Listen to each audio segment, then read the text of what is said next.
Amém. A graça e a paz do Senhor Jesus a todos. Vamos ficar em pé, nós vamos iniciar aqui o culto hoje à noite. Na verdade, o culto não, o estudo. E antes a gente quer orar, agradecendo a Deus, você que está em casa também nos acompanhando. Vamos orar.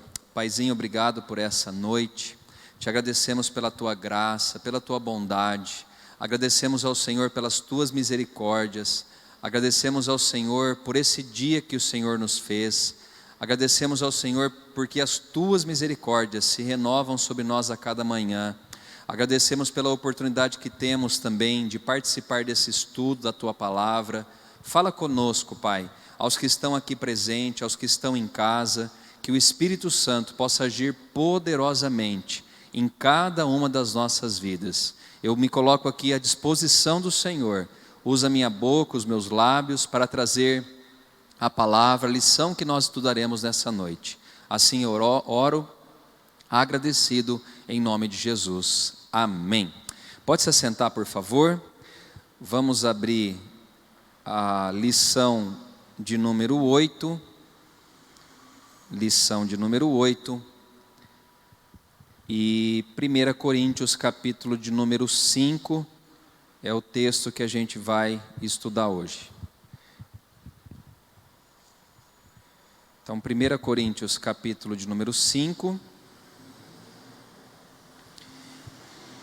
Eu vou fazer como eu estou fazendo algumas semanas já. Eu vou ler o texto inteiro, do versículo 1 ao versículo 13, que é o que nós estudaremos nessa noite, tá?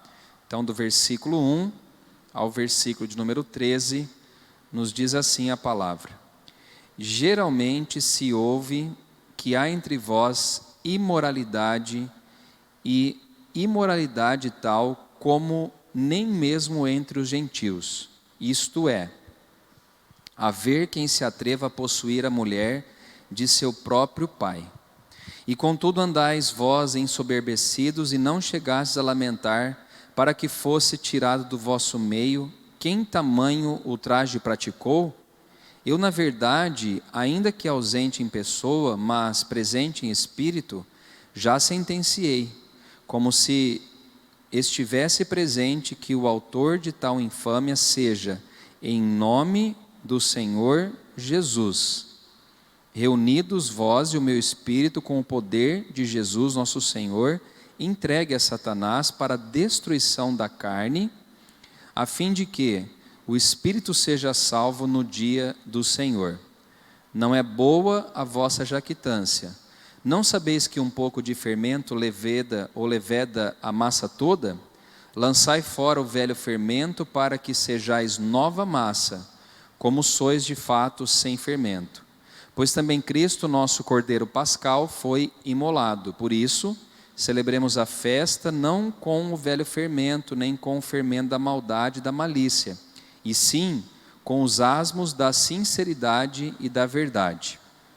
Já em carta vos escrevi que não vos associeis com os impuros.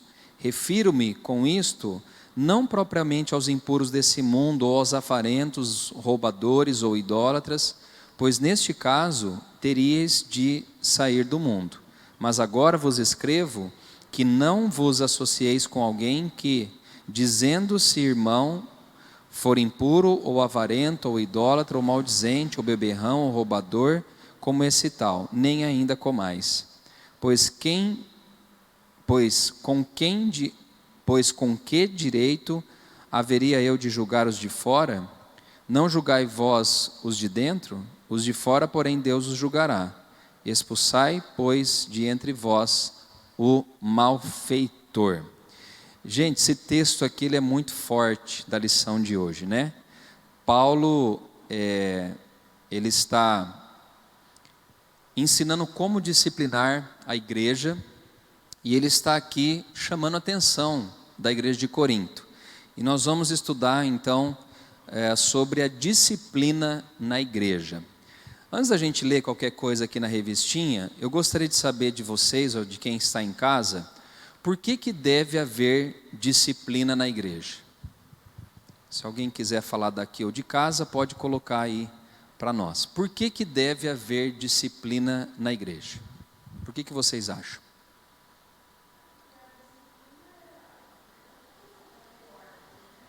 Legal, a disciplina, dona Cida está falando que é bom para que nós tenhamos ordem. O que mais? Por que tem que ter disciplina na igreja? Além da ordem. O que você quer falar, Silvana? Alguma coisa? Além da ordem, né? A disciplina ela põe em ordem, o que mais?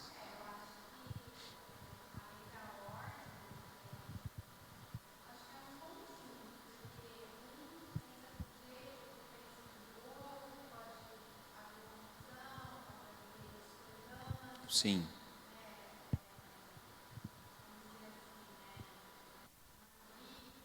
Aham.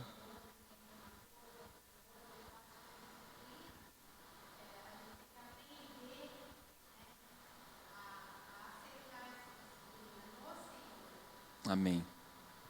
Sim. E a base para a gente disciplinar está onde? Na palavra. Que o que Paulo vai tratar aqui é exatamente isso. Que a base da disciplina não é no meu achômetro, o que eu acho, o que eu penso. A base é a bíblica, tá? O Igor ou a Carol colocou aqui, né? Ah, tá. O Pedro primeiro colocou, para o pecado não se tornar normal. Legal. Então, Pedro lá pelo YouTube, ele falou que a disciplina necessária na igreja para que o pecado não se torne algo normal. Isso é importante também, né? A disciplina necessária para que o pecado não passe a ser uma contínua, algo contínuo, isso, natural. Uma coisa que a gente faz corriqueiramente, sem, às vezes, pensar e sem trazer malefícios, né? Então, o pecado, ele não é normal, ele precisa ser corrigido. O Igor ou a Carol fala para ter ordem e... Ah, tá, ela pôs Carol aqui. Para ter ordem e organização. Legal. E para ajudar também nos relacionamentos ministeriais. Joia. Então a gente entende que a disciplina na igreja, ela é de suma importância, precisa ter. Assim como dentro de uma casa, os filhos precisam da disciplina dos pais, a igreja também precisa ser ou ter a disciplina, né? Pecados acontecem e os pecados precisam ser corrigidos no nosso meio, né? Paulo já de antemão ele fala que um pouquinho de fermento acontece o quê? Ele leveda toda a massa. Eu não sei quem faz bolo ou pão, qual que é a quantidade de farinha e de fermento que você põe para fazer um bolo ou um pão? Eu fiz poucas vezes, mas eu sei que a quantidade de farinha é bem maior. Agora, o fermento é bem menor, só que ele faz o que com a massa? Ele faz a massa expandir, ele faz a massa crescer. E Paulo fala isso, se a disciplina não tiver disciplina na igreja, essa massa pode levedar, né? Esse pouquinho de fermento pode estragar um todo, tá? Então é isso que nós vamos falar um pouquinho nessa noite. A nível de introdução também aí na apostila, por favor, vamos acompanhar. Na página 46, na introdução, ele fala que do capítulo 1 até o 4, Paulo está falando de instruções, né, para evitar e resolver problemas de formação de grupos divisionários ou divisionistas dentro da igreja. Então, até o 4, Paulo ele se preocupou em resolver conflitos dentro da igreja. A gente já falou disso aqui, a gente não vai ficar insistindo, mas Paulo falou dos partidos que haviam dentro da igreja, que era o partido de Paulo, de Apolo, de Cefas e de Cristo. Segundo esses partidos que havia na igreja, tantos outros problemas começaram a acontecer. Então, do capítulo 1 até o 4, ele vai tratar disso. No capítulo 5 e 6, ele vai falar das orientações sobre a forma de como a igreja deve tratar alguns casos específicos ou alguns irmãos que praticam imoralidade e os processos nos tribunais. Então, os 5 e o 6, ele vai falar de como corrige alguém errado, que tem um ato pecaminoso, e ele vai falar também da questão de processos na área de tribunais, que aí é fora da igreja. Tem coisa, gente, que nós resolvemos aqui dentro, e tem coisas que nós precisamos resolver lá fora. Mas aonde Paulo fala que nós temos que resolver? Primeiro aqui, né? A gente tem que fazer todo o esforço e sacrifício para que as disciplinas e os problemas sejam resolvidos dentro da igreja. Fora da igreja já é um caso e esporádico. Não deveria acontecer no nosso meio, tá? É provável que a ordem empregada pelo apóstolo para dar a solução aos problemas se deva ao fato de que antes era necessário à igreja de Corinto restabelecer a unidade, sem a qual seria incapaz de enfrentar os casos de indisciplina. Então o que ele fez? Primeiro ele vai corrigir problemas de divisões dentro da igreja. Resolvidos esses problemas, agora ele vai começar a tratar com alguns pecados. E qual que é o primeiro pecado que ele vai trabalhar? A imoralidade sexual, né? Já de início, a gente tem um filho se deitando com a esposa do pai, que na verdade era a madrasta dele, né? Então ele cometeu algo extravagante. Então Paulo agora ele vai falar como que nós vamos disciplinar esse camarada, né? E o que mais choca não é só o pecado. O que mais choca é que a igreja de Corinto não fez nada. Eles acharam normal esse ato, né? Então o que o Pedro colocou aqui é muito importante, né? Se a gente não corrige ou disciplina o pecado, ele se torna algo normal. E aí flertar com o pecado, gente, pode gerar problemas irreparáveis no nosso meio. Então a gente precisa pôr fim, né? Precisa disciplinar, a gente precisa colocar a palavra de Deus, falar assim, você errou nisso, nisso, nisso, e você precisa ser corrigido nisso aqui, tá? Então é isso que nós trataremos. Corinto era uma cidade contaminada pela imoralidade sexual. Lembram por quê? Quem lembra por quê que Corinto era uma cidade que a imoralidade sexual assim imperava naquela cidade? Alguém se lembra? Quem estiver em casa também pode falar. Por que que Corinto era uma cidade que tinha imoralidade sexual? Era uma cidade... Ninguém lembra, gente? O que tinha em Corinto que era mais importante lá? Porto, cidade portuária. Cidade onde tem tráfego grande de navios, de comerciantes, automaticamente atrai o quê? A prostituição. Lembram que dentro da cidade de Corinto tinha um templo chamado da deusa Diana. E dentro desse templo havia prostitutas ou sacerdotisas, né, que faziam sexo de forma assim, religiosa, vamos dizer dessa maneira. E isso aconteceu o quê? Contaminou a igreja também de Corinto. Porque a gente vai ver um filho, né, saindo com a esposa do pai, dentro da igreja. E Paulo olha e fala assim, gente, nem lá fora a gente ouve que as pessoas fazem isso. Então aqui dentro era algo inadmissível, tá? Então, essa igreja, ela acabou se desviando, ou ela acabou aceitando esse tipo de pecado, e ela compromete, então, todo o trabalho que Paulo tinha feito ali na igreja de Corinto, tá? Então, um irmão comprometeu a posição cristã, mediante o desvio sexual, e a igreja agiu com tolerância e condescendência. Isso originou severa censura da parte de Paulo. Então, houve o erro desse rapaz, e a igreja, eles toleraram, né? Eles falaram, não tem problema, vamos deixar esse rapaz continuar frequentando a nossa igreja, né?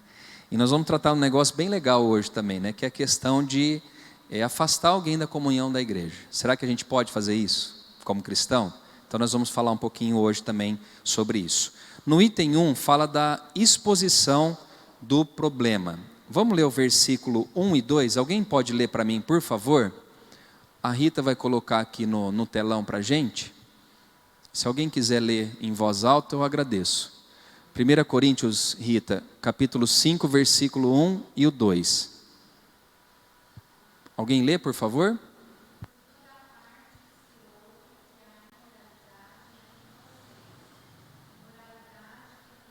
Opa, volta lá. Isso.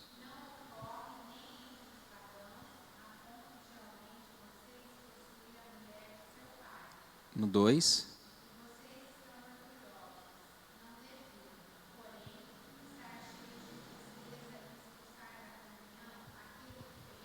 Isso, obrigado, Silvana. Lido isso, Paulo, ele vai então, primeira coisa, ele vai expor o problema. Gente, há uma coisa muito interessante nisso, que não está na revista, mas eu lembrei aqui. Expor o problema é necessário. Às vezes a gente quer pôr pano quente, Às vezes a gente quer fazer vistas grossas. A gente às vezes não quer mexer numa ferida. E muitas vezes é necessário expor um problema. Certa vez eu estava numa consulta com a doutora Cássia, e ela falou de negação, né? Tem muitas coisas na vida que a gente está enfrentando, vamos supor um problema, e a gente nega no nosso consciente ou inconsciente que a gente está enfrentando aquele problema. Você está negando. Isso é ruim, sabe por quê? Porque os problemas eles precisam ser resolvidos. Lembra que os antigos diziam que alguns problemas as pessoas jogam para debaixo do tapete? Né? Por que os antigos diziam isso? Né? Porque provavelmente algumas pessoas que iam limpar casas, ao invés de tirar a sujeira, eles levantavam o tapete e colocavam a sujeira debaixo do tapete. Só que eu pergunto a você, colocar a sujeira debaixo do tapete resolve? Porque um dia você vai ter que tirar o tapete, e a sujeira vai estar lá. Então, o que Paulo faz como pastor, como líder? Ele vai expor o problema. Ele vai falar, gente, está com um problema aqui, a gente precisa tratar esse problema. Deu para entender isso, gente? Problema precisa ser exposto e precisa ser tratado. Resolver problema é fácil? Não é. Quando você expõe um problema, né? E, gente, vamos entender aqui de forma madura. A igreja passa por vários problemas, né? Adultério, há problemas de fornicação no nosso meio. Já ouvi falar de várias igrejas e vários pastores que tiveram no meio da igreja problemas de adultos que abusaram de crianças, problemas diversos. E não adianta a liderança olhar para esses problemas e falar, não, Deus vai cuidar. Não, nós temos que cuidar. Nós temos que pegar o problema, expor o problema e resolver o problema.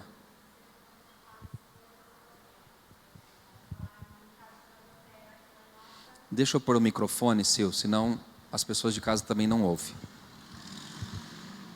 Quando se fala em expor um problema, vamos falar de um adultério aqui na nossa igreja. Essa exposição, primeiro seria levada a você, que é pastor. Tá. Não ficar falando... Isso aí nós vamos falar na aula, mas é interessante o que a Silvana falou. Vamos supor, teve um adultério no nosso meio aqui. Como que a gente vai tratar? O pastor não vai pegar a pessoa que adulterou e já colocar de cara aqui na frente, falar, o irmão é adúltero e nós vamos disciplinar o irmão. O que a gente tem que fazer? Primeira coisa é resolver com o irmão ou a irmã. Tratar, no caso num conselho pastoral, numa sala pastoral, a gente pode levar para junto da igreja, que é a liderança da nossa igreja, minimizar, tá? No sentido assim, não expor, porque numa igreja pequena, que há um adultério, obrigado, seu Theo, a gente pode levedar toda a massa. Só que se a gente também não corrige, pode também piorar. Então, primeira coisa é chamar as pessoas envolvidas e tratar, né? Se tem ministério, tem que tirar do ministério, tem que conversar, tem que disciplinar, tá? Agora, é difícil, gente, não é fácil, mas tem que tratar, tá? Então, Paulo ele vai expor o problema. Já vamos pegar no segundo parágrafo, diz assim, a expressão geralmente se ouve que há entre vós, dá a entender que um membro da igreja havia cometido um grave pecado que era do conhecimento público. Olha que interessante que ele fala aqui. O pecado que Paulo está expondo, ele fala, já está se ouvindo no meio de vocês. Percebe, Silvana, que ele fez o pecado nas ocultas, alguém ficou sabendo, e isso já tinha espalhado dentro da igreja. Se não toma uma posição, o que acontece? A igreja pode se arrebentar, ou pode também se acostumar com isso e continuar aí tocando o barco para frente, tá? Então o que ele faz? Ele está falando que esse ato já se tornou um negócio público, e precisa então ser corrigido, né? Tal imoralidade sexual era uma forma extrema de pecado, que não se via nem mesmo entre os de fora. É isso que Paulo fala, ele fala, o pecado que ele cometeu, a gente dificilmente vê do lado de fora da igreja. Imagine dentro da igreja. Então, se não vê nem fora, o porquê que vocês não corrigiram quando aconteceu dentro da igreja de vocês? Então, a indignação de Paulo não é só com o pecado praticado, era a tolerância da igreja de Corinto contra esse rapaz que havia pecado e não tinham feito nada contra ele, tá? Vamos lá, no 1:1 diz, a imoralidade tal. No original grego, né, a palavra aí, imoralidade, ela é porneia, que indica fornicação ou prostituição. Mas a palavra adquiriu o sentido de qualquer forma de perversidade sexual, que inclui o relacionamento sexual pré-marital, ou seja, antes do casamento, ou extraconjugal, que é quando você tem uma relação casado com outra pessoa, tá? Você comete o adultério. O relacionamento contra as leis da natureza também, que é a homossexualidade, ou sexo com os animais. No caso específico, o ato imoral foi possuir a mulher de seu pai, ou que era sua madrasta. A relação sexual com a madrasta era considerada tão vil quanto o incesto, que tanto a lei mosaica como a lei romana condenavam. Vamos ler 2 versículos aqui. O primeiro deles está em Levíticos 18:8. É muito interessante a gente olhar a lei aqui. Vamos lá. Levíticos 18:18. A Rita vai colocar para nós ali, por favor.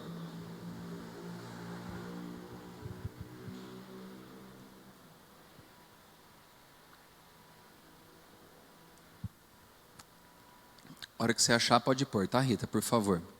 Levíticos 18, versículo de número 8.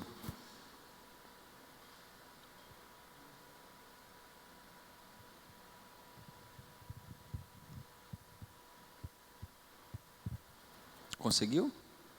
Levíticos 18, 8. Se não conseguir, a gente pega pela Bíblia aqui, se não der certo. Não está dando? Aí, não veio. 18:8. Será que não é o quadradinho azul que tem que apertar? Ou ver? Aí. Não, esse aí é outro. Tenta dar um help lá, Sil. A Sil entende um pouquinho. Mas vamos abrir. Alguém abriu aí já? Vamos ver se eu consigo pegar aqui rapidinho no meu celular. Foi? Obrigado. Então diz assim, não se envolva sexualmente com a mulher do seu pai.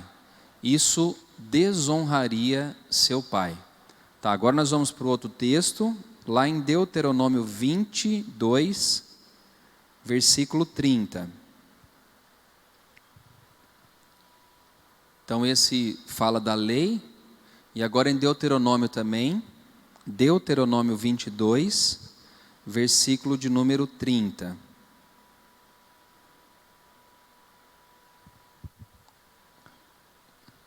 Na hora que achar, vocês me dão um toque aí. Então, Deuteronômio,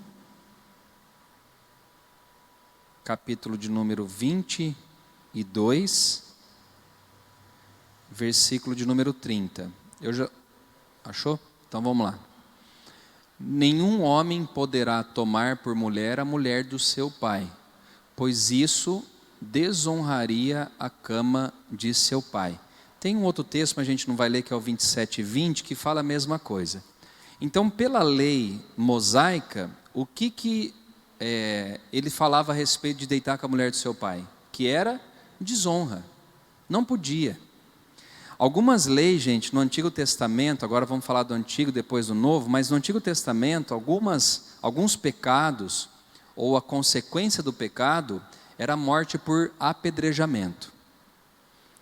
A desonra era tão grande que a pessoa não tinha o direito nem de viver mais, né?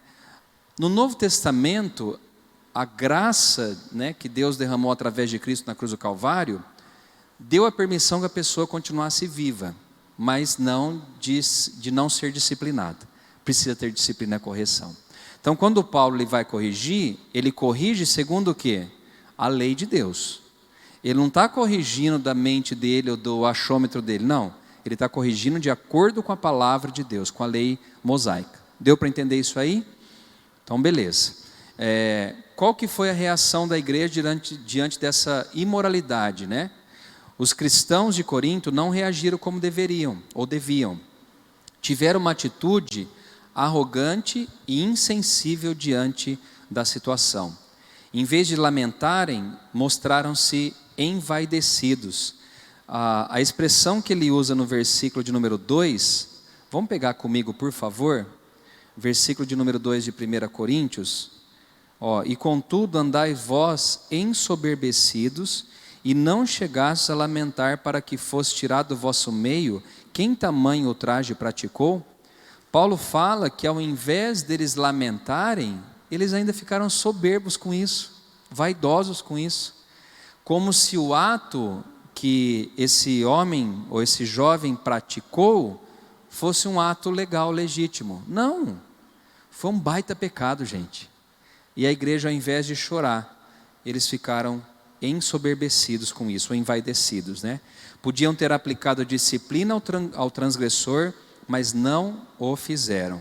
Em vez de andarem glorificando-se de seus líderes prediletos ou abundância dos seus dons espirituais, deviam encher-se de vergonha e lançar fora da comunhão o culpado de tamanha vileza, porque a glória da igreja cristã consiste na pureza moral e na vida exemplar dos seus membros.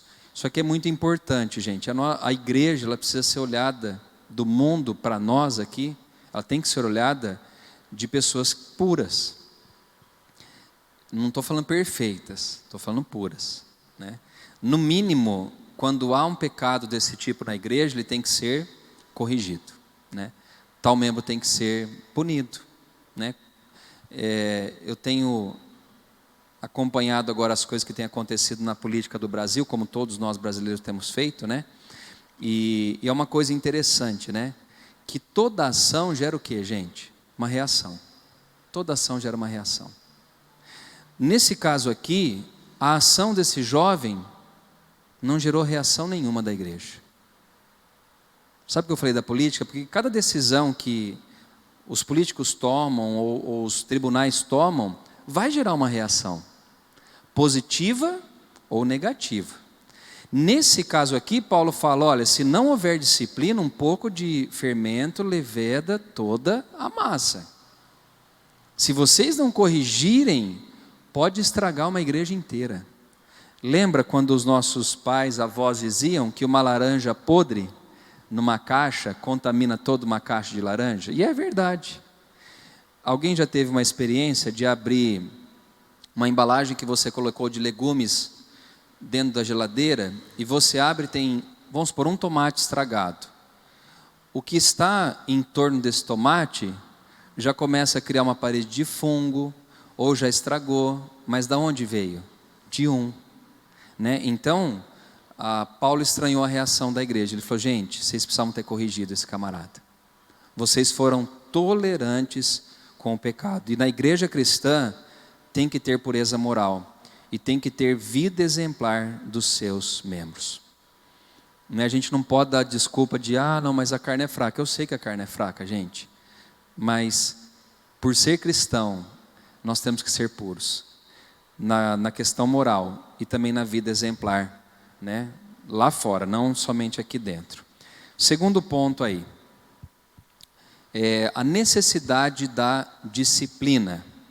Então nós falamos aí do primeiro ponto, que era a exposição do problema, e agora nós vamos tratar a necessidade da disciplina. O porquê que tem que disciplinar? É isso que Paulo vai estar falando com a gente aqui, agora nesse segundo ponto. Diz assim, opondo-se à indiferença dos coríntios, o apóstolo sugeriu uma providência. Embora ausente em pessoa, ele tinha feito o julgamento como se estivesse presente, ou em espírito, para que seja tirado do vosso meio quem tamanho ultraje praticou. Então ensinou como a igreja deveria fazer. Então vamos lá, Paulo, ele expõe o problema e ele fala como que a gente vai corrigir esse camarada aqui. Uma coisa importante, não adianta só expor um problema, a gente tem que resolver, né? Então ele expôs e agora vai falar assim, agora como a gente vai disciplinar esse camarada? Então, disciplinar é atribuição da igreja. Paulo propôs que os irmãos se reunissem com base no que havia ensinado, né? E na autoridade do Senhor aplicassem a disciplina. É interessante notar que Paulo nada disse a respeito da mulher, que provavelmente não era cristã, e por isso estava fora do alcance da disciplina eclesiástica. O que ele está dizendo aqui, o autor da revista, é que a mulher não foi colocada ali também para ser disciplinada. Provavelmente porque ela não frequentava a igreja. Ele vai corrigir quem? O rapaz que frequentava a igreja, que deitou com a mãe ou com a mulher do pai, né? Então vamos entender isso aí, na questão eclesiástica. A segunda coisa é disciplinar com autoridade, né? Autoridade de quem, gente? A Bíblia fala que Jesus ensinava como quem tinha autoridade. Sabe o que eu consigo entender aqui? Que só pode disciplinar com autoridade aquele que tem uma vida exemplar. Uma vez eu ouvi de um líder, ele dizia assim: eu não vou disciplinar tal pessoa porque eu também tenho os meus erros. Gente, todos nós temos erros, isso é fato. Mas a gente tem que buscar uma vida libada, uma vida santa diante de Deus, de pureza moral e assim por diante. Para que quando a gente for disciplinar, a gente tenha autoridade. Vou dar um exemplo melhor disso. Você é pai e você tem um vício de fumar cigarro. É só um exemplo, tá, gente? E aí o seu filho, com 15 anos de idade, ele começa a fumar também. O pai, que já é fumante, ele não quer que talvez o filho fume, porque ele sabe que faz mal para a saúde. E aí o pai, ele vai para o filho e fala: filho, você vai começar com esse vício de cigarro? Você não pode fumar, faz mal para a saúde. Na mente do filho, o que ele vai estar? Ele vai estar trabalhando ali na mente dele. Mas, se o meu pai fuma, ele vem me ensinar que eu não devo fumar? Deu para entender o que Paulo está falando aqui, da questão da autoridade? Só tem autoridade para disciplinar aquele que está com a vida reta diante de Deus. Ou se não entra naquele ditado, né? Que é o sujo falando do imundo, ou do mal lavado. Então, irmãos, a gente tem que buscar uma vida santa, uma vida com a questão moral reta, questão ética reta diante do Senhor. Porque quando acontecer um problema, a gente tem que ter disciplina, ou seja, autoridade para exercer a disciplina. Paulo aqui, ele ele usa uma autoridade muito forte, porque ele usa a expressão que é entregar a Satanás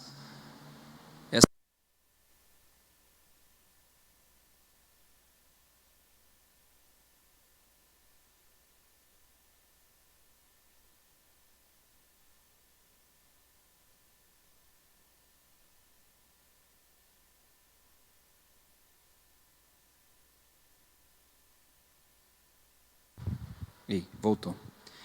Paulo usa a expressão entregar a Satanás para a destruição da carne.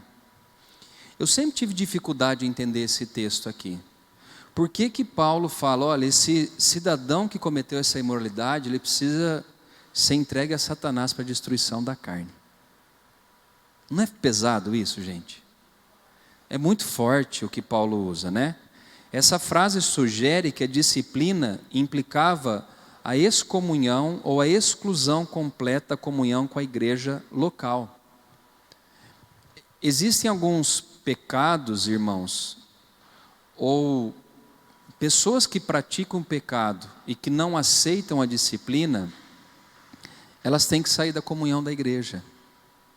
Porque senão confunde, porque senão contamina um todo.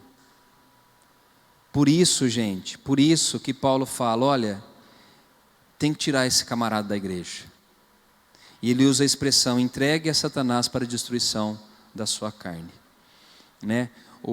Fora da igreja está a esfera onde o inimigo atua com maior liberdade, e o transgressor ficaria exposto às investidas de Satanás para sofrer as consequências do pecado no seu corpo físico. Como eu disse, toda ação gera uma reação. Não tem como você plantar abacate e colher abobrinha, não tem como. Então Paulo fala, olha, tira esse camarada no meio de vocês, porque senão vocês vão ser prejudicados com a presença dele ali no vosso meio, né? Então ele tira. No terceiro, a disciplina para a correção do transgressor, o disciplinar para a correção do transgressor.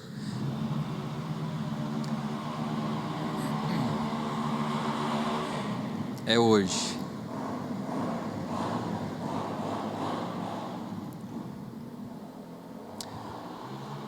A expressão a fim de que o espírito seja salvo no dia do Senhor Jesus indicava a necessidade da aplicação da disciplina, que devia ser feita com amor e visar a correção.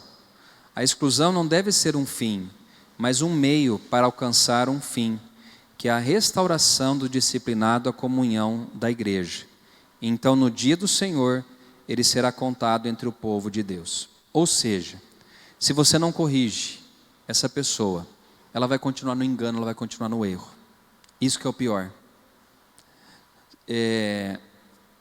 Tem um texto, que é o próprio em Hebreus, que fala que o Senhor corrige a quem Ele ama. Toda correção, gente, toda disciplina que acontece na minha vida e na sua vida, Deus faz por amor. Porque quem não ama, não corrige, não disciplina. É interessante, né, que um pai e uma mãe, quando corrige um filho, ele faz pensando no quê? No bem ou no mal do filho? No bem. Então, quando Paulo está falando aqui para a correção do transgressor, é para o bem dele também. Porque se ele não for corrigido, ele vai continuar na prática do pecado. Como eu disse, toda ação gera uma reação. Você pecou, e agora você vai ser corrigido diante desse pecado que você cometeu, né? Nesse caso aqui foi o extremo, ele precisou ser retirado de dentro da igreja, né? E há alguns casos que precisa agir com energia, né? Porque senão você não salva aquela pessoa e ainda prejudica um todo, tá? Uma aplicação importante aí, está escrito importante. Precisamos lembrar que Paulo tinha autoridade apostólica para ordenar a disciplina desse membro da igreja em Corinto com essas palavras, né? Que é entregar a Satanás para a destruição da carne. Hoje, Fernando e outros pastores, eu não vejo eu fazendo isso, né? Não vou entregar, né, essa pessoa a Satanás. O que eu tenho que fazer como pastor é corrigir, né? Sempre na esperança do quê, gente? De que essa pessoa se arrependa do seu pecado, que ela mude, tá? Mas lembrando aqui que Paulo, ele tem autoridade apostólica para fazer isso. A gente não tem essa autoridade. Então hoje, quando a igreja precisa excluir um de seus membros, não significa que ele está entregando a Satanás para a destruição da carne, tá? Então quando a gente tem que chegar para um membro e falar, olha, você não é mais bem-vindo aqui no nosso meio, não é para entregar a alma dele a Satanás, tá? Uma vez aqui em Ribeirão, graças a Deus nunca passei por isso, mas em Santa Cruz eu tive que afastar um casal, né? Eles cometeram um pecado, eu corrigi, eles não aceitaram a correção, e eu fui até minha liderança em Rio Claro, lá com o pastor Luiz Henrique, e ele falou, olha, então exclua esse casal do rol de membresia. Vocês pensam que é fácil? Eu tive que sentar com um casal mais velho do que eu e falar, olha, a partir de hoje eu não quero que vocês frequentem mais a igreja. Porque o pecado que eles cometeram foi tão grave e eles não quiseram reparar, eles não quiseram aceitar a disciplina. Então eu falei, eu vou convidar vocês a não frequentar mais a nossa igreja. Você está expulsando gente da igreja? Eu falei, não, eu estou só dizendo que eu não quero mais vocês aqui. Por causa disso.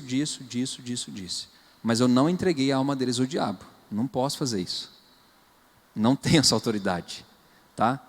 Mas em alguns casos, gente, em alguns casos é preciso colocar para fora, né? Principalmente quando a pessoa não quer o conserto, não quer a correção. Vocês concordam comigo? Ou melhor, com a Bíblia? Tem que ser, né? Porque senão, eu lembro que quando eu estudava no colégio, eu aprontava muito, eu ia sempre para a diretoria, sempre assim, cada Meses eu estava lá na diretoria, minha mãe dava aula na escola, então já tomava 2 fumos, né, do diretor, da minha mãe e do meu pai. Mas eu lembro que eles davam uma suspensão. Ó, você vai ficar 3 dias sem vir na aula. E essa advertência, eles faziam 2, 3 vezes, e depois de vamos supor, 3, 4 vezes que você fez, você era expulso do colégio. Não tinha isso antes? Tem ainda hoje isso, não? Acho que não mais, né? Hoje os direitos humanos não deixam mais. Mas excluía. Você não é mais bem-vindo aqui no colégio. Por quê? Porque você atrapalha os demais estudantes da sua classe, você atrapalha o intervalo. Você não tem disciplina, camarada. E ele era expulso daquele colégio, e aí um colégio às vezes comunicava com o outro, para às vezes nem aceitar num outro colégio. O que Paulo está fazendo aqui é parecido com isso, mas ele está expulsando e entregando ainda a alma dele, mas para que houvesse conserto, para que no dia do julgamento esse homem tivesse a chance de se defender dizendo, olha, eu fui corrigido, mas eu mudei, tá? Eu aprendi as duras penas, que é melhor andar reto que no caminho torto. Pois não, Nádio?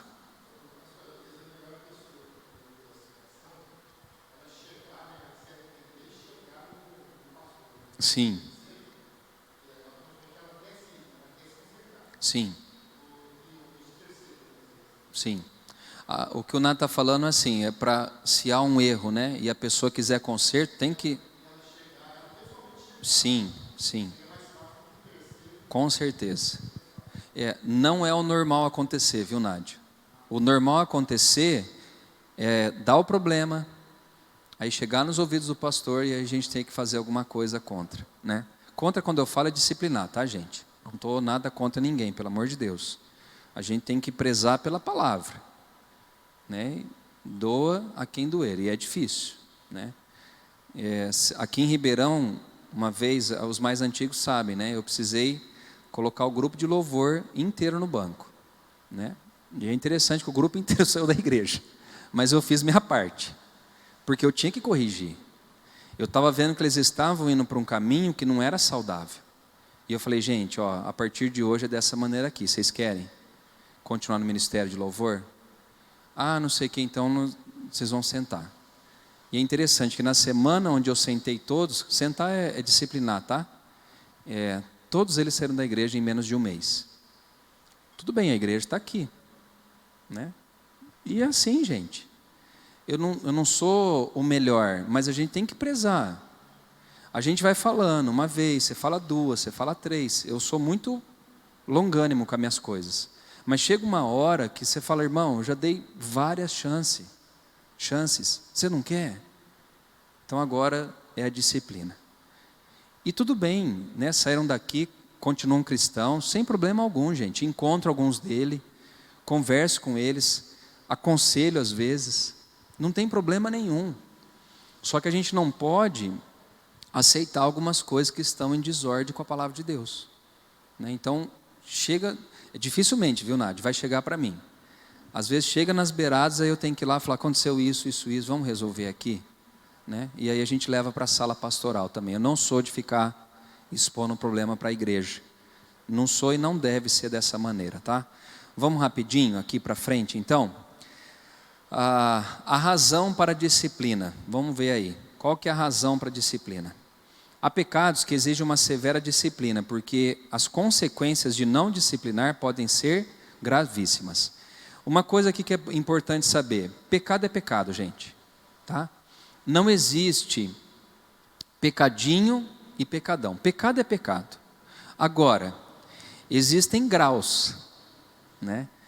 Uma mentira é diferente de um adultério. Os dois são pecados. Só que eles podem trazer consequências diferentes. Deu para entender isso? Né? Uma imoralidade dessa aqui que estava acontecendo na igreja de Corinto, não dá para tratar. Não, irmão, senta aqui, vamos conversar, né? Vou dar mais uma chance para você. Não, cara, você tem que chegar. Você cometeu um ato pecaminoso diante de Deus, contra a lei do Senhor, grave, e você tem que ser punido com essa gravidade. Dentro das leis de trânsito do nosso país aqui, não tem a infração leve, a média e é grave? É mais ou menos assim, não é? Eu avancei um sinal vermelho. É grave? Eu acho que é, não sei também, mas acho que é. Não é? Dirigir, eu ia falar aqui da bebida, né? Mas dirigir alcoolizado, não é grave? Eu não posso punir uma outra infração de um cara que estacionou num lugar onde não podia parar. Então o pecado é a mesma coisa. Há pecados que são graves e que vai ser tratado de forma mais ostensiva. Davi, ele praticou um adultério. Além do adultério, ele colocou o marido da Batseba na frente da batalha para morrer. Ele cometeu um outro crime. Como que Deus trouxe a consequência desse pecado? Né? A Bíblia fala que a consequência do pecado foi que a espada não se apartaria da casa de Davi. E gente, o negócio foi feio lá na casa de Davi. E a Bíblia fala que Davi era um homem segundo o coração de Deus. Sem problema algum, você é um homem segundo o coração de Deus. Mas as consequências do pecado, elas vão vir sobre a sua vida. Né? E a gente não precisa falar que você já conhece. Filho matando filho, um deitando com a outra irmã, em um caos, né? Um filho dormindo com as esposas do pai no palácio, para todo mundo ver, Absalão e assim por diante, tá? Então o pecado, ele possui uma malignidade espiritual, e se não for removido, infectará toda a comunidade cristã, tá? E aí ele vai usar a expressão aqui, né, da impureza que contamina. A soberba dos coríntios em não aplicar a disciplina era perigosa, assim como basta uma pequena quantidade de fermento para levedar uma enorme quantidade de massa. O pecado é má influência que contagia a muitos. Lembra daquela frase? Mas meu amigo fez, por que eu não posso fazer? O pecado é assim, mas o pastor não corrigiu aquele mesmo que fez isso, então vamos fazer. Né? Vai contaminando o todo. Ele deve se expurgar o mal também. Os velhos hábitos não são apenas maus, são corruptores. Exatamente como o fermento, eles agem até permear tudo. A única coisa a fazer é livrar-se deles. Os coríntios já pertenciam a uma nova massa, sem o fermento da impureza. E assim deviam preservar-se, pois Cristo já os havia libertado do poder do pecado mediante a sua morte. Sabe o que ele está dizendo aqui? É que agora eles já são uma massa nova. Eles já são uma massa, como a dona Cida faz, sem fermento. Ou pão asmo, né, sem fermento. O que Paulo está falando é isso, vocês já têm uma nova massa. Se vocês permitirem que o fermento entre de novo dentro de vocês, ele vai apodrecer, ou ele vai contaminar tudo, gerando impureza na vida de vocês, tá? E no terceiro, aí dentro da ração da disciplina, é que deve se celebrar a pureza. A vida cristã é comparada a uma festa contínua. Convém celebrá-la não de acordo com os padrões da velha vida, que já foram abandonados, mas com novos modelos estabelecidos por Cristo, que é os pães asmos da sinceridade e da verdade, isto é, com motivos sinceros e com atos verdadeiros. Sabe o que está dizendo aqui, trocando em miúdos? Uma nova vida em Cristo Jesus. Né? O fermento já não faz mais parte de nós, isso é do velho homem. O novo homem vive na sinceridade e na verdade. Por isso que Cristo fala, né? Conhecereis a verdade vos libertará. É nesse sentido aqui, tá? Vamos lá para o penúltimo ponto, rapidinho aqui, que é a esfera da disciplina. É tarefa da igreja de disciplinar o impenitente. Nesses versículos estão indicados alguns tipos de pecado que requerem a disciplina e o modo como a disciplina deve ser aplicada. Primeiro, associação com os impuros do mundo. Vamos ver o versículo 9 e 10? Versículo 9 e 10 diz: já em carta vos escrevi que não vos associeis com os impuros. E versículo 10, refiro-me com isto, não propriamente aos impuros desse mundo, ou aos avarentos, roubadores ou idólatras, pois neste caso teríeis de sair do mundo. Então, o que Paulo fala aqui, né? Numa carta anterior, hoje perdida, Paulo já havia advertido a igreja coríntia quanto à associação com a impureza. Entretanto, os coríntios entenderam que tinham sido proibidos de qualquer relação com pessoas imorais. Paulo não quis dizer que não tivessem contato social com tais pessoas, pois a convivência com elas era inevitável. Ou seja, nós somos desse mundo, não somos? A gente tem que ter contato com as pessoas. Agora, qual que é o grau de contato que a gente deve ter? Né? Até que ponto? Então é isso que Paulo está querendo tratar aqui. Quando ele fala, né, para não associar com os impuros, ele está dizendo que eu posso ter uma vida social, que nem eu tenho 3 vizinhos no prédio onde eu moro, é um prédio baixo lá. Eu tenho vida social com eles, no sentido assim, bom dia, boa tarde, boa noite. Ontem o meu vizinho esqueceu uma fritura no fogo, quase botou fogo no prédio inteiro. Eu tenho uma certa proximidade. Eu fui lá, levei meu ventilador, tirei a fumaça para o senhorzinho não passar mal. Eu vivo nesse mundo. Agora, até que ponto eu tenho que estar ali junto? Né? Eu tenho que sentar na mesa com eles, dividir as mesmas coisas que eles, aí que está o problema. Salmo, versículo de número 1, fala que bem-aventurado é o homem que não se detém no caminho dos ímpios e não se assenta na roda dos escarnecedores. Sabe o que isso quer dizer? Que amizade. Né? Uma vez eu ouvi que as minhas melhores amizades, elas tinham que ser de dentro da igreja que eu frequento ou no meio cristão que eu vivo. Isso faz sentido, gente. O que Paulo fala sobre... Paulo não, autor aos Hebreus, que as más conversações corrompem os bons costumes. Uma má conversação direto ali na sua mente vai corromper os seus bons costumes. A gente tem que tomar cuidado, então, nessa questão da impureza, tá? E a impureza está onde, gente? Está no mundo. A gente tem que tomar cuidado. Agora tem um porém também, né? Associação com os impuros na igreja. Aqui entra um fato que dentro da igreja tem também. Não é só no mundo, dentro da igreja tem também. Mas agora o apóstolo esclarece que a associação deveria ser evitada com transgressores crentes que não se arrependia dos seus pecados. Isto é, alguém que, dizendo-se irmão, praticasse atos de impureza, de avareza, permanecesse na idolatria, fosse maledicente, se excedesse na bebida, roubasse. Se continuasse nessas práticas, os membros da igreja não deveriam manter relações sociais com eles. Olha que interessante isso, gente. Do mundo, a gente espera qualquer coisa das pessoas do mundo. Você senta lá com o seu vizinho para conversar, você vai ouvir palavrão, você vai ouvir um monte de coisa. Porque ele faz parte do quê? Do sistema do mundo. Agora, você tem um cristão, você vai na casa dele, ou tem uma conversa, e a pessoa vive como se fosse alguém do mundo, aí eu não posso me associar com esse tipo de pessoa. É difícil de entender isso, gente, mas é necessário praticar. Sabe por quê, gente? Uma pessoa que se diz irmão e pratica ou vive numa prática pecaminosa, ele vai prejudicar a minha vida. Você pode ter certeza disso. De uma certa forma ele vai prejudicar a minha vida, ele vai me esfriar na fé.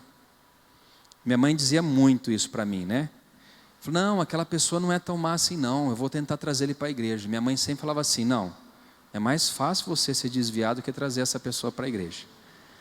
Mas e quando a pessoa é da igreja e está desviada aqui dentro da igreja? Né, que tem práticas que a palavra, não Fernando, mas que a palavra de Deus condena. Será que convém a gente ter amizade, relacionamento com essas pessoas? Né, pessoas que vivem falando mal da liderança, que vivem falando mal das pessoas aqui no nosso meio, que vivem denegrindo a imagem, que vivem, sabe, condenando, né, idólatras, avarentas. Esse tipo de gente, irmãos, ele só atrapalha no sentido de pureza, né? Só cria obstáculo para a nossa fé cristã. Sabe que tem muita gente hoje afastada dos caminhos de Cristo? Deixa o ônibus passar. Sabe que tem muita gente hoje afastada por causa dos maus exemplos que nós temos aqui dentro. não falo aqui de forma só da nossa igreja, de forma geral. Pessoas que estão aqui, mas que não vivem aquilo que a gente prega, aquilo que a gente ensina. E aí a pessoa começa a andar com esse irmão que não pratica a verdade, ele começa a ficar, puxa, mas não era para fazer isso, não era para fazer aquilo, e acaba se afastando, né? A gente olha para a sociedade hoje, você pode ir em qualquer lugar, gente, no trabalho, qualquer lugar, no mercado, farmácia, o quanto de gente que já frequentou uma igreja, que já conheceu a Cristo como Senhor e Salvador e hoje estão distantes dos caminhos do Senhor. Provavelmente é porque não se apartou de pessoas que estavam aqui no nosso meio, né? A gente usava uma expressão, né? Que tem pele de cordeiro, mas por trás são lobos velozes, né? Então a gente está cheio, a gente tem que tomar cuidado, né? E com a internet hoje é mais difícil ainda, porque hoje qualquer um que pode ligar lá na sua casa, o YouTube, ele pode propagar, Instagram, Facebook, ele pode propagar aquilo que ele acha que ele deve propagar, né? E isso também pode corromper, tá? Então cuidado quem você tem ouvido. A diferença entre os de dentro e os de fora, vamos ver aí qual que é a diferença. O item de cima está claro, gente? Tá? Paulo fala que nós não devemos nem comer com essas pessoas, não está, né, compartilhando refeições com essas pessoas. No terceiro aqui, a diferença entre os de fora, os de dentro e os de fora. Não é função da igreja disciplinar os de fora. O julgamento deles deve se deixar por conta de Deus, mas o julgamento dos de dentro é dever eclesiástico. Ao discipliná-los com exclusão, a igreja tira-lhes o privilégio da comunhão dos santos, confiando-os ao julgamento de Deus como se fossem os de fora. Então, o que a gente tem que fazer? A disciplina deve ocorrer entre nós, não com as pessoas de fora, né? Os que são daqui de dentro, nós, líderes, pastores, nós temos que exercer o julgamento, no sentido de disciplina. Os de fora, eles vão ser corrigidos e justificados ou sentenciados por Deus. Não cabe a nós, né? Eles vão ser, deixa eu até pegar aqui, julgados por Deus, não por nós, os de fora. Agora os de dentro têm que ser corrigidos pela igreja, tá? O objetivo da disciplina eclesiástica, que fique bem claro isso, tá, irmãos? É restaurar os transgressores, preservar a pureza moral da igreja e também defender a própria reputação perante o mundo, que não é uma tarefa fácil. Então, eu quero que você grave isso. Você pode esquecer tudo que eu falei aqui, mas o objetivo da igreja disciplinar é restaurar o transgressor e preservar a pureza moral da igreja. Esse é o objetivo principal, tá? Sempre restauração e não destruição. Nós não fomos chamados para destruir. A Bíblia fala que o diabo veio para matar, roubar e destruir. A igreja não. A igreja veio para restaurar, através de Cristo da palavra, as pessoas, tá? Então, sempre quando houver uma disciplina, tem que ser feita com amor. Pode ser feita com firmeza, mas em amor. Sempre visando a restauração do transgressor. Sabe por que eu estou falando isso? Porque um dia eu posso cair e você pode cair. Então, a gente tem que exercer a misericórdia, né? Lembra quando Jesus falou para as pessoas que trouxeram a mulher que foi pega em adultério? A lei fala para apedrejar, e Jesus fala o quê? Então tudo bem, vamos começar a apedrejar, mas tem um porém. Aquele que não tiver pecado, atire a primeira pedra. Sabe o que ele estava querendo ensinar com aquilo? Sobre misericórdia, sobre disciplinar o transgressor, mas preservando a vida dele. Porque ele falou, mulher, cadê as pessoas que te acusaram? Já foram tudo embora, então vai também, eu não vou te acusar, vai, não peques mais. Por que Jesus fez isso? Para restaurar a vida daquela mulher. E é assim que ele faz conosco e faz através de nós também com as pessoas, tá bom? Isso eu aprendi muito com o pastor Luiz Henrique, com o Marco, da gente disciplinar, mas para restaurar e não destruir as pessoas. E vamos por fim aqui, eu acho que vai entrar naquilo que a Silvana falou no começo. O último ponto aí do nosso estudo, nós vamos falar dos passos da disciplina. Se algum irmão tiver alguma pergunta aí no YouTube, pode perguntar que a gente já tenta responder aqui. Quais são os passos da disciplina? Lá em Mateus 18, 15 e 20, ele vai falar dos passos, tá? Eu não vou abrir para a gente ganhar tempo aqui e encerrar às 9 e pouquinho, mas os passos são, primeiro, entre ti e ele só. Se o problema puder ser resolvido somente entre as duas pessoas, os dois casais ou duas famílias, está resolvido. Vamos supor, eu tive um problema com a Silvana e com o Nani. Eu e a Ana, a Silvana e o Nani. Nós tivemos um problema entre os casais. O que Jesus fala da primeira atitude que eu devo ter? Ir conversar com as duas pessoas, ou com uma pessoa. Ó, Silvana, a gente teve esse problema aqui, Nani, e a gente quer resolver da melhor forma possível, tal. Resolveu? Assunto encerrado. Esse é o primeiro passo. Porque tem coisa, irmãos, que a igreja não precisa ficar sabendo. Às vezes você teve uma discordância no meio aqui, ou algum problema no meio, e conseguiu resolver direto com a pessoa, melhor coisa. Você não envolveu outras pessoas que não tinham nada a ver com o seu problema. Você já resolveu. Por isso que Jesus fala, vai até a pessoa, conversa com ela. O grande problema, sabe qual que é? É que a gente não faz isso. Eu tive um problema com a Silvana, mas eu vou até o Nádio. Falo, nossa, você viu a Silvana, Nádio? Aquele dia ela me maltratou, ela fez isso. Fez... O que adianta eu falar para o Nádio, gente, se o meu problema é com a Silvana? Eu só vou aumentar, eu só vou colocar fermento mais ainda na massa. Então a Bíblia fala, né, em Mateus 18, vai até a pessoa, converse com a pessoa, tenta corrigir os dois ali, tá? Se resolveu ou conversou, está resolvido. Ah, não deu certo, então tá, nós vamos para o segundo passo então. Leve uma ou duas testemunhas. Isso aqui é importante também. Por que tem que levar testemunha? É simples, gente, para que você tenha provas. Ó, eu levei mais 2 comigo naquele dia, eu corrigi aquele irmão, mas eu fui sozinho com ele, não aceitou, estou trazendo mais 2 pessoas aqui, ele não aceitou a disciplina. Se ele aceitou a disciplina, problema resolvido, perdão, vida que segue, tá? Se não foi resolvido, vamos para o terceiro passo. Se não resolver, faça o quê? Leve para a igreja.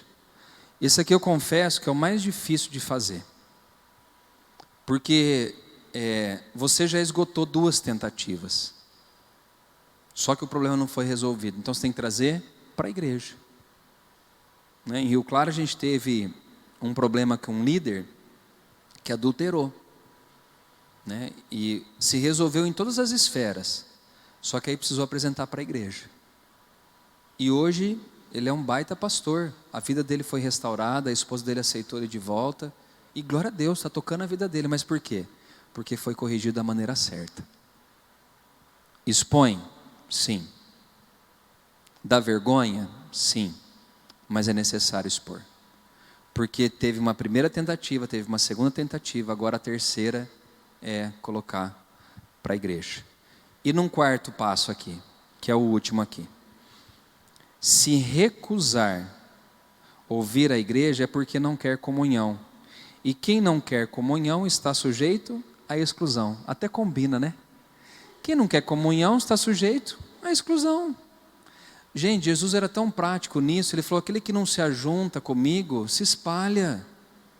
A pessoa não quer. Todo lugar tem suas regras, não tem? Todo lugar. Você vai colocar o seu filho numa escola, tem regras. Você vai ser sócio de um clube, tem regras. Você vai numa academia, se matricula para ter aula lá de ginástica, tem regras. Todo lugar tem regra. Todo lugar tem regra. A igreja é um lugar onde tem sim regras. Tem regras. Aqui a gente não faz as coisas do jeito que a gente acha que tem que fazer. Nós temos regras. Nós temos primeira regra nossa, qual que é? A Bíblia, a palavra. A Igreja do Nazareno também tem um outro modelo de regra, que é o manual que nós temos. Então, quando o manual falha, a gente vai para quem? Para a Bíblia. Agora, o manual primeiro nosso é a Bíblia, mas nós temos regras. Agora há um movimento, né, que Jesus ama todos e aceita todos, e a gente tem que ficar engolindo sapos e sapos e sapos, mas com pessoas que não querem andar segundo os costumes e segundo as doutrinas bíblicas. Não é nem costume, segundo as doutrinas bíblicas. Já tem igreja hoje, irmãos, para todo gosto. Tem igreja para todo gosto. Ah, essa igreja aqui não é dízimo, aqui é da 8%, pode vir que a gente aceita. Ah, aquela lá faz casamento de pessoas do mesmo sexo, pode vir que a gente aceita. Né? Então, se você corrigiu a primeira, a segunda, a terceira e a quarta vez, fala, ó, pessoa, irmão, irmã, nem sei se mais é irmão ou irmã, fala, você não é mais bem-vindo aqui no nosso meio, porque você não quer andar segundo as doutrinas bíblicas, tá? É lógico que a gente não quer chegar nesse ponto, mas se for preciso, irmãos, a gente precisa chegar, porque a igreja não é minha, a igreja não é sua, a igreja é de Cristo, né? E a igreja que Ele vai voltar para buscar é uma igreja imaculada, né? Imaculada no sentido que foi lavada pelo sangue de Jesus, as suas vestes pelo sangue de Jesus. O cristão é aquele que é corrigido e aceita a correção. É aquele que peca, mas está arrependido pedindo perdão diante do Senhor. Essa é a igreja que Jesus vai buscar. Aquele que não quer se arrepender, não dá para caminhar com a gente. Dá para entender isso, gente? No tempo que eu trabalhei em Rio Claro, na casa de recuperação, a primeira pergunta que a gente fazia na triagem, e segue até hoje assim: você quer participar, né, desse processo de libertação na sua vida? Você faz isso de maneira espontânea? Você está entrando aqui hoje na clínica para se tratar? Se a resposta do aluno, a gente chamava na época, né, ou da pessoa que está ali internando, fosse: não, eu estou aqui porque meu pai me obrigou, minha esposa, eu estou pressionado, eu não quero ficar, a gente já nem abria a porta da clínica. Porque o primeiro passo é o quê? Querer. Eu quero. Como o Nádio falou, eu errei. Estou vindo aqui, eu quero pedir perdão, quero consertar, minha vida não está legal. A partir disso, começa um processo de libertação, de restauração e de transformação na nossa vida através da palavra do Senhor. Amém, gente? Alguém tem alguma dúvida? Aqui na igreja ou fora, aqui no YouTube? Bom, no YouTube não tem ninguém. Aqui na igreja tem alguém que queira fazer alguma pergunta, alguma colocação? Não? Pois não.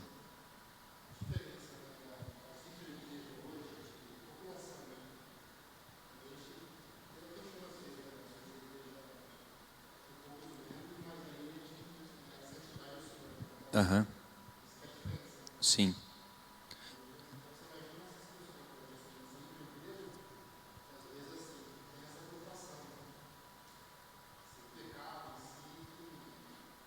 A igreja, sim, eu entendi o que você quis dizer.